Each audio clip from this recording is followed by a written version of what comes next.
40 साल गुजर गए। देखो ना हजरत याकूब अलैहिस्सलाम हजरत यूसुफ को 40 साल का अरसा गुजरा, आंखें सफेद हो गई। वह बियद्दत ऐनाहु मिनल हुस्न व हुवा कज़ीम, दम घुटने लगा। लेकिन मायूसी नहीं, आएगा कभी यूसुफ आएगा, कभी आ जाएगा ना, कभी आएगा। एक मौके पर सिर्फ ये बात की, अल्लाह 40 साल से एक बूढ़ा बाप रो रहा है और आपको उस पर तरस नहीं आया?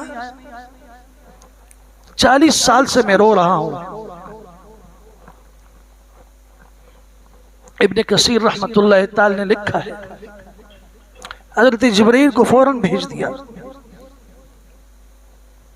देर नहीं लगी, हजरत जिब्रील फौरन आ गए। हजरत अल्लाह आपको कैसे भूल सकता है, ऐसे बंदे को कैसे भूल सकता है? इसकी सारी जिंदगी अल्लाह की ताअत में गुजरी और नबी है, बेटे का गम और दर्द है, अल्लाह ने नहीं भुलाया। मेरा